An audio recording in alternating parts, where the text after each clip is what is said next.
want to take a second here to thank Ted Turner for coloring all of her films tonight for us. Our next guest is what the TV Guide would call a semi-regular on this show. You know him as any one of a dozen running characters, all pretty much identical. Ladies and gentlemen, say hello to Chris Elliot. Hi, Chris. Hi. Nice to have you here. Nice to be here. Thank you. Now, name of your film is A Television Miracle. Right, that's the name of my film. You know, I've come on the show for the last five years as a number of different characters. The conspiracy guy, the regulator guy, guy under the seats. Right. But I don't think, I'm fairly new to the business, and I don't think the audience is that quite familiar with me. Okay. So what we did was a little background film on me. An introduction to you with a lot of background. A little history of who I am, and I think you'll all enjoy it. Okay, it's called A Television Miracle. That's right. February 12th, 1982.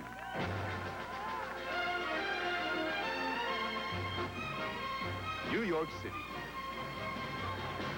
A celebrity-studded crowd turns out for the premiere of a new performer on the popular television show Late Night. This night, they will witness a miracle.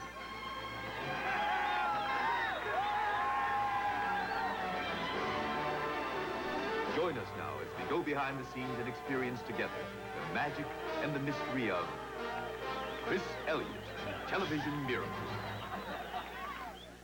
But until that wonderful and glorious day, I'll be right here, watching you, making your life a living hell. I'm watching you, Dad. That always cracks me up. Hi, I'm George Takei. You know me as Helmsman Sulu on Star Trek. On board the Enterprise, we encountered life forms of many different kinds, but none as astonishing as a computerized marionette that acts as David Letterman's comedic foil.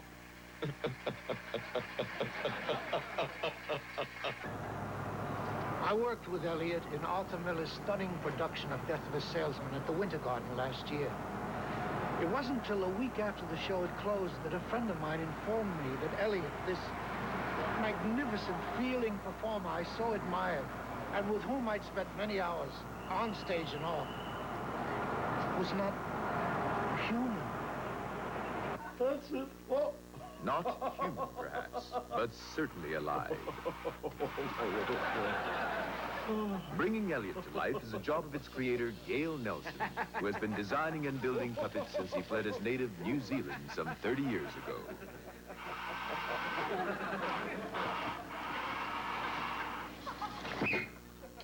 You did a lot of work in films and then television in the early 60s. Yes, you know, I designed the hook for Captain Hook in the original Broadway production of Peter Pan. That was really my first special effect. Of course, Shelley Winters was mine.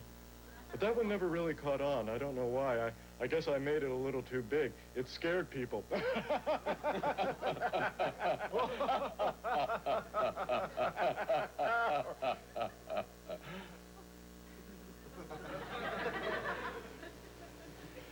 Chris is kind of a conglomeration of many ideas, actually. For wisdom and humanity, I molded his eyes after Einstein. His thick blonde hair is identical to that of George C. Scott. And for his chin, I did something special. I used this golf club, which actually broke when I was sanding it, but I used it anyway because I like the concave effect. Very interesting. Very interesting. Oh, we go. 1, 2, and 3, and 4, and we're back. 3, 4. Rehearsal is a painstaking and complicated procedure. Every facial expression and body movement must be memorized and practiced to time perfection. Well, kids, good work, I think. The cramped quarters often take their toll on the operators. Drop. I want some air. Oh, sure thing.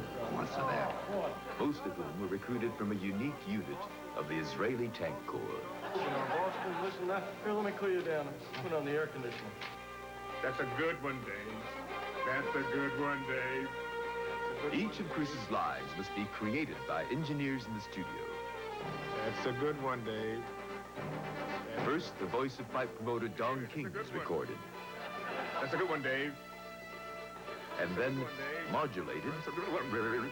That's a good one. And mixed with other sounds until it matches the creator's vision. Dave, that's a good one, Dave. On On the soundstage, Dave and the animatron are about to shoot a dramatic fight scene for an upcoming episode of The Fugitive Guy. There's a fight going on. Go ahead, go on. Do it a try. Real fight. Just 1, 2, 1, 2, 1, 2.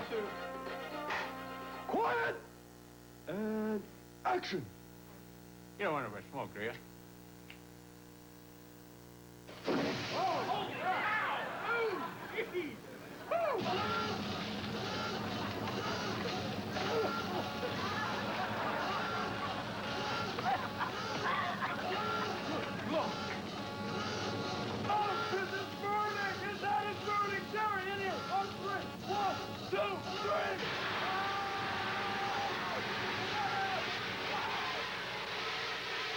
What the hell is that? The thing blew up. That could have killed me. That thing is not safe. The scene is not working. The host refuses to work any further with the full-scale animatron, but the crucial fight sequence remains to be filmed. With time running short, the decision is made to do the scene another way. First, close-ups are isolated and shot using individual hydraulic limbs.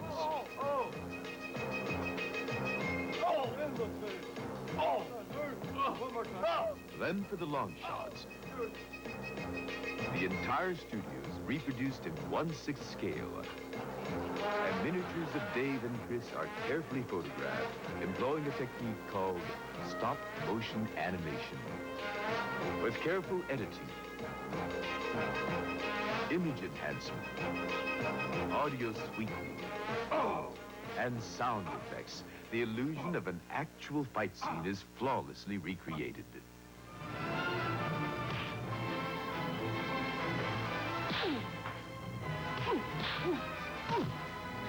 In this scene, as in every scene, you would swear that Chris Elliot is a living, breathing person. Whether as the fugitive guy, the regulator guy, the conspiracy guy, or the guy under the seats, or just plain Chris Elliot. This versatile machine makes us laugh, but also makes us think. And that makes us feel good about ourselves.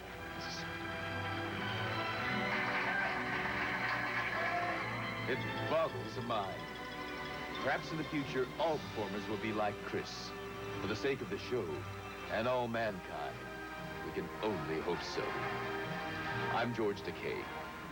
Until the next time, Warp Factor 2.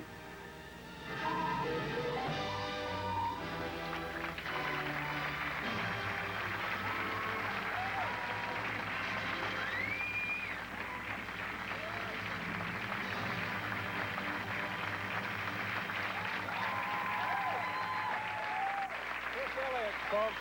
Nice job, Chris. Thank you very much. And that makes us feel good about ourselves. We'll be right back.